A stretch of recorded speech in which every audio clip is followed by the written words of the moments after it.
Merci Monsieur Audibert Troin. La parole est à Monsieur Thomas Thévenoud pour le groupe SRC pour 5 minutes.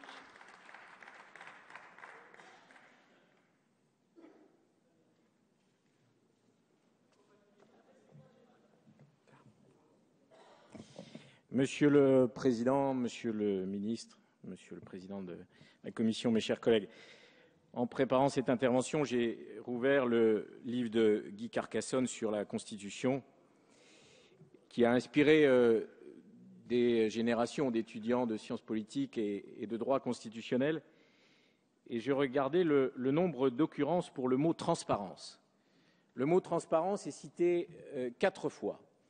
À 3 reprises, il s'agit de la loi sur la transparence et le financement des partis politiques, adoptée en 1990 à l'initiative d'un gouvernement de gauche. Et puis une fois, Guy Carcassonne commente l'article 11 de la Déclaration des droits de l'homme et du citoyen sur la liberté de communication, et il dit ceci: le Conseil constitutionnel y a trouvé le fondement d'un droit au pluralisme, qui est le but, et à la transparence, qui est l'un des moyens de l'atteindre. La transparence n'est pas un objectif en soi. La transparence, c'est un moyen. La politique a aussi besoin de secret.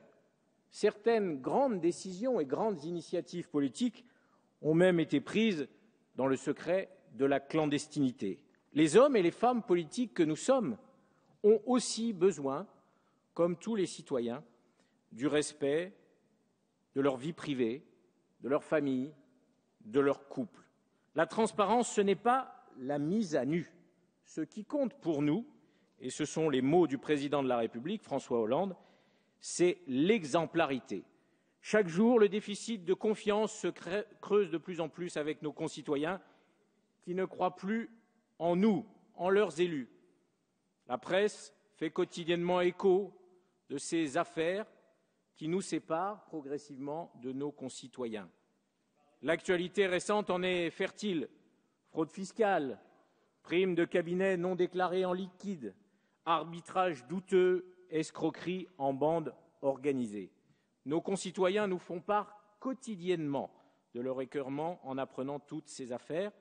Il faut donc réagir, car oui, la République est fragile et elle doit être défendue. Ce texte, par sa rigueur et sa force, doit servir de leçon en frappant fort les esprits et en marquant une véritable rupture avec certaines traditions d'un autre temps.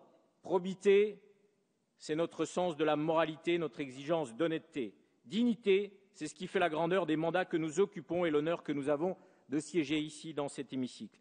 Impartialité, elle se mesure à la capacité que nous avons à nous appliquer des règles objectives, poursuivant le sens de l'intérêt général et dépourvu des influences privées.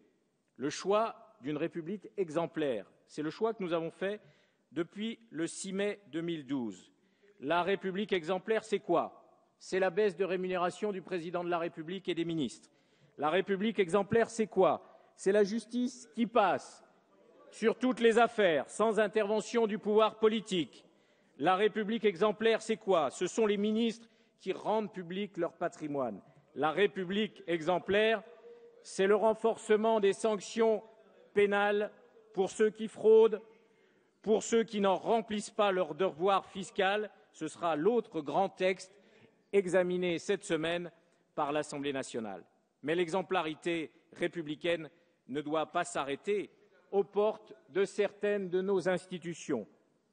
Députés, sénateurs, députés européens, présidents d'exécutifs locales, membres de cabinets ministériels, collaborateurs présidentiels, membres d'autorités administratives, bientôt les hauts magistrats. La liste est longue, mais il manque incontestablement une catégorie de personnes qui ne sont pas encore visées par ce texte.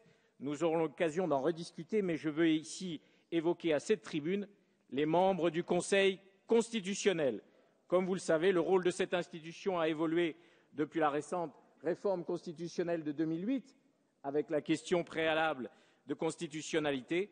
C'est la raison pour laquelle nous devons élargir la liste des personnes concernées à l'article 10 du projet de loi aux membres du Conseil constitutionnel. L'exemplarité républicaine, mes chers collègues, ne doit pas s'arrêter aux portes du Conseil constitutionnel. Voilà donc un texte qui marque une vraie rupture, Monsieur le Ministre, dans notre démocratie. Nous en avions besoin, car nous avons besoin de rétablir la confiance, car sans la confiance, la République pourrait être en danger. C'est la raison pour laquelle j'approuve totalement ce texte, la portée qu'il a et qui marque pour notre démocratie et notre République un vrai changement, une vraie rupture. Je vous remercie. Merci, Monsieur Thévenoud.